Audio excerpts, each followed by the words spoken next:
سورہ حج کی آیت نمبر 34، سورہ حج کا 5واں رکوع اور 17ویں پارے کا 12واں رکوع۔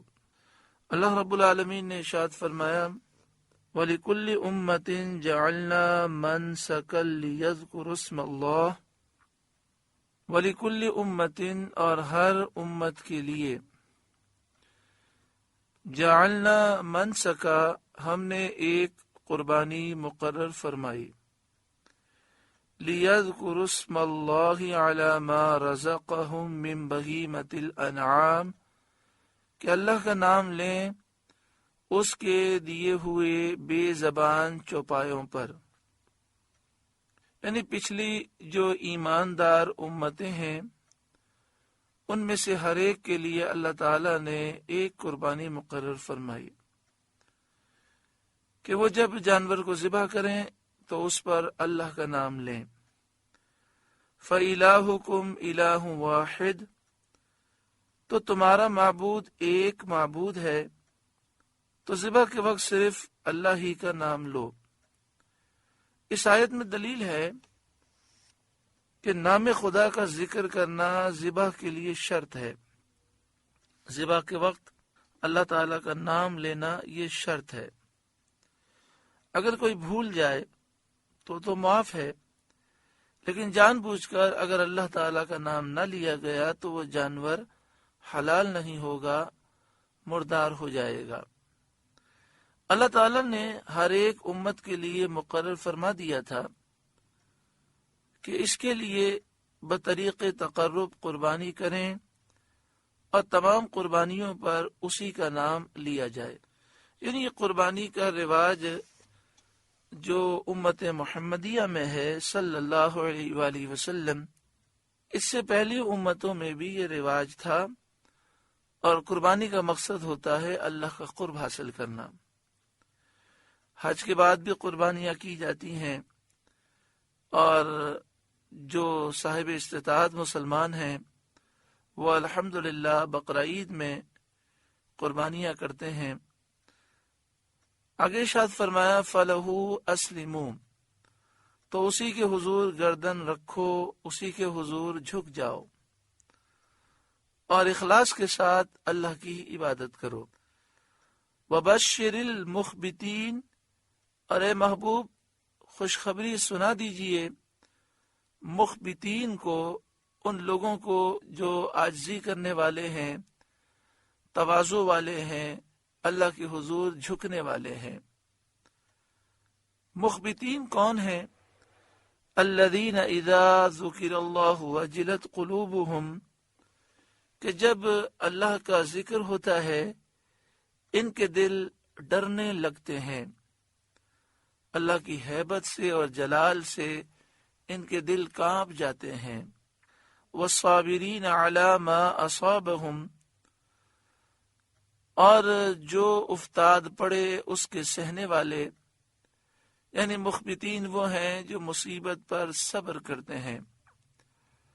والمقیم الصلاۃ اور نماز قائم رکھنے والے، ومما رزقناہم ينفقون اور ہمارے دیے سے خرچ کرتے ہیں، یعنی صدقہ دیتے ہیں۔ والبدن اور قربانی کے ڈیل دار جانور، اونٹ، گائے۔ بدنا قربانی کے بڑے جانوروں کو کہتے ہیں۔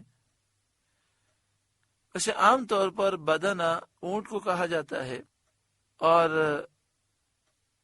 بدنا گائے کو بھی کہا جاتا ہے۔ جیسے مثال کے طور پر اگر کوئی احرام میں غلطی کرے اور اس سے کہا جائے کہ ایک دم لازم ہو گیا تو ایک بکری کرنی ہوتی ہے، اور جب کہا جائے کہ ایک بدنہ لازم ہو گیا تو اونٹ ذبح کر دے یا گائے ذبح کر دے۔ والبدنا اور قربانی کے ڈیلدار جانور، اونٹ اور گائے۔ جعلناہا لکم من شعائر اللہ ہم نے تمہارے لیے اللہ کی نشانیوں میں سے کیے، کہ یہ اللہ کی نشانیاں ہیں، اللہ کی رضا کے لیے انہیں ذبح کیا جاتا ہے، نحر کیا جاتا ہے۔ لکم فیہا خیر تمہارے لیے ان میں بھلائی ہے، دنیا میں نفع ہے اور آخرت میں اجر و ثواب ہے۔ فاذکروا اسم اللہ علیہا صواف، تو ان پر اللہ کا نام لو، ایک پاؤں بندھے 3 پاؤں سے کھڑے، یعنی جب انہیں ذبح کرنے لگو تو اللہ کا نام لو۔ یہاں پر جو ذکر ہے یہ اونٹ کا ذکر ہے۔ اونٹ کو نہر کیا جاتا ہے، تو جب اونٹ کو نہر کرو تو اللہ کا نام لو۔ اور پھر یہاں پر ایک حالت بیان کی گئی، ایک پاؤں بندھا ہوا ہو اور 3 پاؤں سے وہ جانور کھڑا ہو۔ اونٹ کے ذبح کا یہی مسنون طریقہ ہے کہ اس کا ایک پاؤں باندھ دیا جاتا ہے، 3 پاؤں پہ وہ کھڑا ہوتا ہے اور پھر اسے نہر کیا جاتا ہے۔ فَإِذَا وَجَبَتْ جُنُوبُهَا، پھر جب ان کی کروٹیں گر جائیں، یعنی ذبح کے بعد وہ زمین پر گر جائے، ان کے پہلو زمین پر گریں اور ان کی حرکت ساکن ہو جائے، فَكُلُوا مِنْهَا، تو ان میں سے خود کھاؤ۔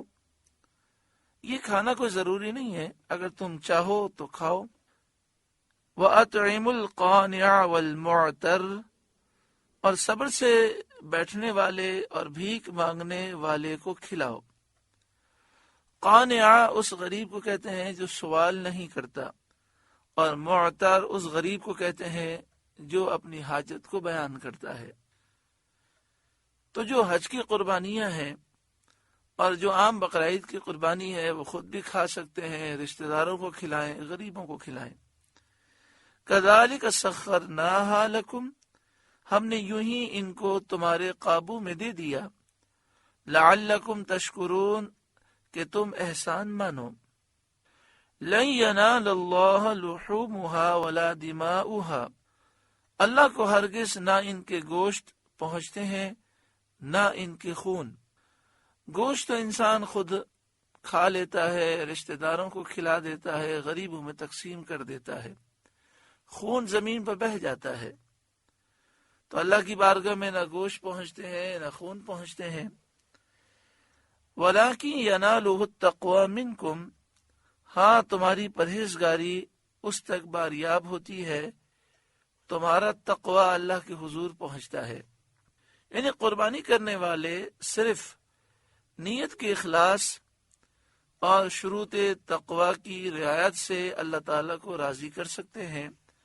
جب قربانی کریں تو اخلاص ہونا ضروری ہے، تقوی ہونا ضروری ہے۔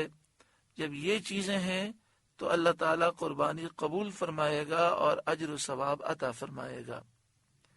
اس آیت کا شان نزول یہ ہے کہ زمانے جاہلیت کے کفار اپنی قربانیوں کے خون سے کعبہ معظمہ کی دیواروں کو آلودہ کرتے تھے اور اس کو سبب تقرب جانتے تھے۔ اس پر یہ آیت کریمہ نازل ہوئی۔ یعنی زمانے جاہلیت کے کفار قربانی کر کے خون خانہ کعبہ کی دیواروں پہ لگاتے اور سمجھتے کہ یہ تقرب ہے، یہ کوئی نیکی ہے۔ تو اس کا رد فرمایا گیا اور فرمایا اے مسلمانوں، تم ہرگز سے ایسا معاملہ نہ کرنا۔ کذالک سخرھا لکم، یوں ہی ان جانوروں کو تمہارے قابو میں کر دیا، لتکبروا اللہ علی ما ھداکم، تاکہ تم اللہ کی بڑائی بیان کرو اس پر کہ تم کو اللہ نے ہدایت دی۔ وبشر المحسنین، اور اے محبوب نیکی کرنے والوں کو خوشخبری سنائیے، یعنی جو نیکی کرنے والے ہیں انہیں ثواب کی خوشخبری سنائیے۔ ان اللہ یدافع عن الذین آمنوا، بے شک اللہ بلائیں ٹالتا ہے مسلمانوں کی اور اللہ تعالیٰ مسلمانوں کی مدد فرماتا ہے۔ ان اللہ لا يحب كل خوان کفور، بے شک اللہ دوست نہیں رکھتا ہر بڑے دغاباز ناشکرے کو۔ یعنی اللہ تبارک و تعالی کافروں کو پسند نہیں فرماتا کہ جو بڑے دغاباز ہیں، ناشکرے ہیں، جو اللہ اور اس کے رسول کی خیانت اور اللہ کی نعمتوں کی ناشکری کرتے ہیں۔ سورہ حج کا 5واں رکوع مکمل ہوا۔ اللہ رب العالمین اس رکوع کے نور سے ہمارے قلوب کو روشن فرمائے